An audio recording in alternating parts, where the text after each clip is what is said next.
दोस्तों नमस्कार, स्वागत है आपका 4 PM पर। मैं हूं आपके साथ अदिति। शाह के ऑफिसर ने ही पुलिस को बुरी तरह से फंसा दिया है। दिल्ली से लेकर बिहार तक स्टूडेंट प्रोटेस्ट पर हुई पुलिसिया कार्रवाई को लेकर के देश की राजनीति में भूचाल तो आ गया है। आज मामला सुप्रीम कोर्ट उठा, सुप्रीम कोर्ट पहुंचा और सुप्रीम कोर्ट में भी सीजीआई ने जवाब मांगा, क्योंकि सीजीआई के पास अब कोई चारा बचा हुआ नहीं है। यहां एक तरफ दिल्ली के जंतर मंतर पर प्रदर्शनकारी छात्रों पर पैलेट गन से गोली चलाने का मामला जो है वो उजागर हुआ है, जिसे पहले दिल्ली पुलिस ने झुटलाया था, जिसे राहुल गांधी ने सबूतों के साथ पेश किया। वहीं पर बिहार के सीवन इलाका जो है वहां पर स्टूडेंट प्रदर्शन के दौरान AK-47 से फायरिंग की खबरें सामने आई थी। ये आपने सुबह से देखा हमारे चैनल पर, और भी बाकी चैनल्स ने इस खबर को बहुत अच्छे से पेश किया है कि AK-47 स्टूडेंट प्रोटेस्ट पर चलाया गया है।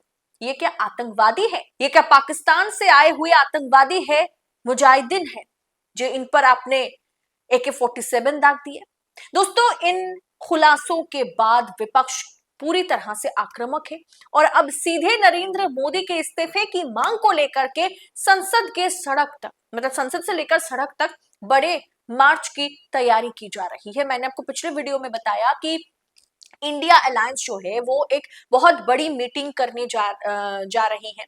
ये गठबंधन बहुत बड़ा मीटिंग करेगा और यहाँ पर इस मुद्दे पर कहीं ना कहीं कोई ना कोई फैसला इंडिया अलायंस ले सकता है।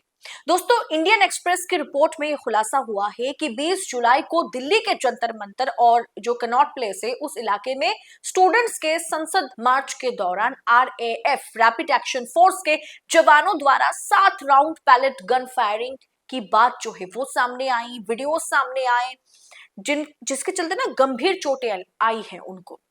इन कार्रवाई में 5 राउंड सीधे प्रदर्शनकारियों पर गोली दागे गए, जिसमें गुड़गांव के इरशाद शेख, दिल्ली यूनिवर्सिटी के स्टूडेंट साहिल, आउटलुक मैगजीन के एक सपोर्टिव जर्नलिस्ट जो है उन पर 30 छर्रे लगे हैं। दोस्तों, इसके अलावा जो है स्थिति जो है बहुत खराब होती नजर आ रही है। आईजी सीमा धूंधिया की मीटिंग में जो खुलासा हुआ है, जो उन्होंने स्वीकारा है, उससे और तहलका मच गया। आईजी सीमा धूंधिया की मीटिंग में क्या हुआ? दोस्तों, उन्होंने अपनी इंटरनल रिव्यू मीटिंग में स्पष्ट माना है कि भीड़ नियंत्रण के लिए अपनाया गया जो फोर्स, जो एटीट्यूड है, जो ग्रेडियंट है, वो तय मापदंड और ट्रेनिंग के खिलाफ था। उन्होंने अगले आदेश तक पैलेट गन, इलेक्ट्रिक आप कह सकते हैं कि बैटन और इलेक्ट्रिक शील्ड के इस्तेमाल पर तत्काल रोक लगाने का निर्देश दिया है। दिल्ली पुलिस के मतलब आईजी की इस खुलासे ने साफ कर दिया है कि राहुल गांधी ने जिस तरीके से खुलासा किया था कि पैलेट गन चलाई गई है, जिसे दिल्ली पुलिस मानने से इनकार कर रही थी, लेकिन जो अमित शाह के ऑफिसर हैं, जो आईजी है रैपिड एक्शन फोर्स के, उन्होंने इसका खुलासा कर दिया कि हाँ, हमसे चूक हुई है, हम तय मापदंडों के ऊपर जाकर के हमने कार्रवाई की है। अब इसका खामियाजा क्या सिर्फ और सिर्फ रैपिड एक्शन फोर्स के जवानों को भुगतने हैं, या फिर निर्देश किसने दिया था, इसके लिए जवाबदेही तय कहीं ना कहीं गृह मंत्रालय और गृह मंत्री की भी होगी। गृह मंत्रालय और गृह मंत्री से जिस तरीके के जवाब मांगे जा रहे हैं, क्या वो अपनी जवाबदेही सुनिश्चित करेंगे या भाग निकलेंगे?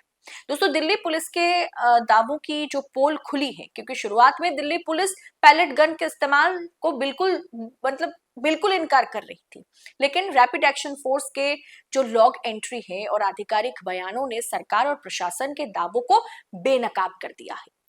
अब मैं आती हूं जो सिवान की घटना है। बिहार के सिवान में छात्र स्टूडेंट्स के प्रदर्शन को दबाने के लिए पुलिस कर्मियों ने AK-47 से फायरिंग की है। AK-47 से फायरिंग करने का आरोप सिर्फ सामने नहीं आया, बल्कि वीडियोस सोशल मीडिया पर वायरल है। मामला तूल पकड़ते ही आरोपी पुलिस कर्मी को सस्पेंड तो कर दिया गया।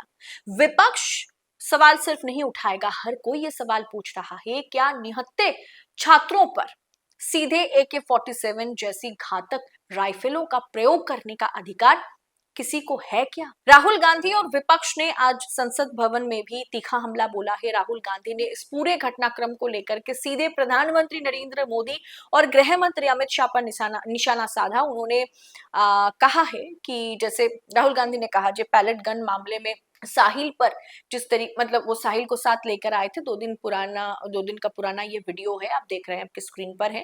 राहुल गांधी ने तभी कहा था कि जंतर मंतर पर पैलेट गन का शिकार हुए छात्र साहिल को मीडिया के सामने ला करके उन्होंने सरकार के झूठ को बेनकाब तो उसी दिन कर दिया था। लेकिन अब जो AK-47 लेकर के हुआ है, दिल्ली में पैलेट गन और बिहार में AK-47, उत्तर प्रदेश, बंगाल, बिहार से लेकर दिल्ली तक एक ही पैटर्न है।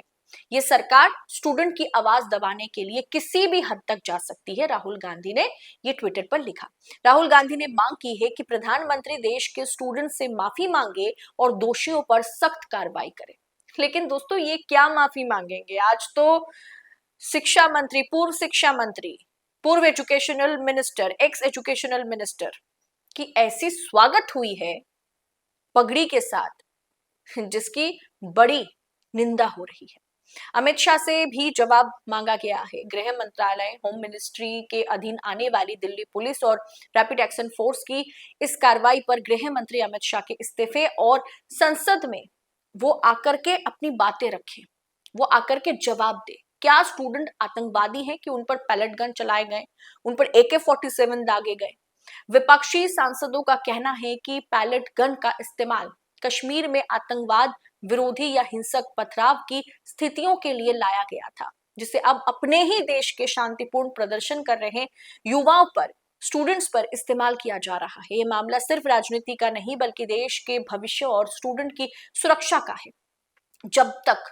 जब तक आप कह सकते हैं ना कि स्टूडेंट सड़कों पर है, पैलेट गन और AK-47 जैसी बंदूक क्या इस्तेमाल उन पर किया जा सकता है? इस्तेमाल करने के लिए आदेश कहां से दिए गए? क्या ये लोकतंत्र पर गहरे सवाल नहीं उठाते? आप अपनी राय इस पर आप सोचते क्या हैं? कमेंट बॉक्स में हमें जरूर बताएं। और जिस तरीके से अमित शाह के आला अधिकारी ने, महिला अधिकारी ने ये माना है कि हाँ, हमसे चूक हुई है, हमने तय मापदंड के अधिक जाकर के गन्स का इस्तेमाल किया है, कार्रवाई की है, और सिवान की घटना में सिर्फ AK-47 चलाने वाले पुलिस वाले को सस्पेंड कर देना क्या काफी है? आदेश कहां से आया है?